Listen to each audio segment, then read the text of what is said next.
Hi friends, I'm about to start a new radish garden and the first question I got is how many seeds I should place in each pod. I get this question every time and I spend a couple of minutes thinking about it every time when I am starting a new garden. One very generic answer to this question is a minimum of 2 seeds for any seed variety. Having at least 2 seeds in each pod will keep things very simple and straightforward. The hope is at least one of those seeds will germinate and we can thin out the seedlings later on. My thought process on going with at least 2 seeds in each pod is it's totally okay for me to sacrifice some seeds or seedlings instead of sacrificing the time. Let me explain it in detail. First, let me start with some seed varieties like radish, kale, bok choy, etc. that germinate so quick. All these varieties will germinate just within 3 days. So if I want to, I can go with just one seed in each pod and replace the stunted seeds after 3 to 4 days. So I may be wasting 3 to 4 days in this process, but that's okay. However, we need to remember to monitor the progress on day 3 or day 4 and take action at right time. If we delay replacing the seeds, the other seedlings that got germinated successfully will pick up the growth and create issues for new seedlings.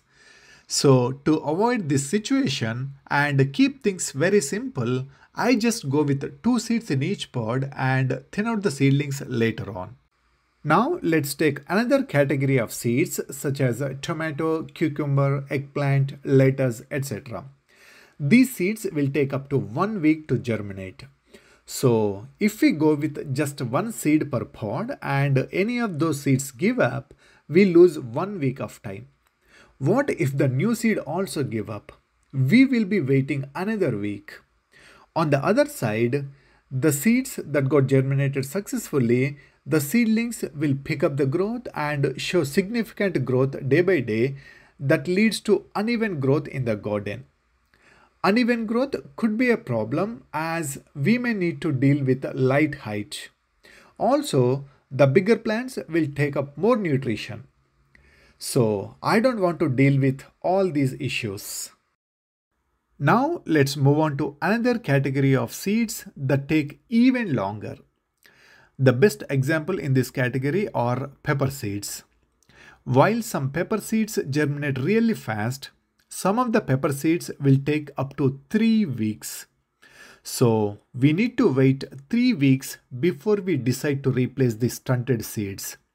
That's a lot of time we will be risking. Consider all my previous points here as well.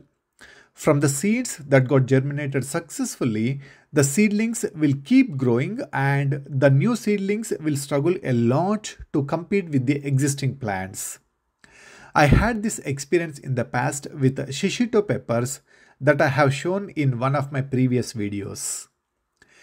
The new plant from the replaced seed had never been able to compete with other plants and they couldn't produce any peppers. I can avoid a lot of these issues by simply placing 2 seeds in each pod. Sacrificing some seeds or seedlings is well worth compared to losing the time, dealing with uneven growth, and eventually there is no guarantee that we will see success from the new plants. So just to go with a minimum of 2 seeds and hope for at least one seed will germinate. Finally, I want to mention one thing. Some seeds are very expensive. Sometimes I had to spend about $5 for just 5 seeds. In such cases, I will be very conservative and I may go with just one seed per pod. But those are very rare cases. Anyway, I just want to call it out so that there won't be any confusion if you ever see me placing just one seed in any of my experiments. Alright, that is all for now. Thanks for watching and happy gardening.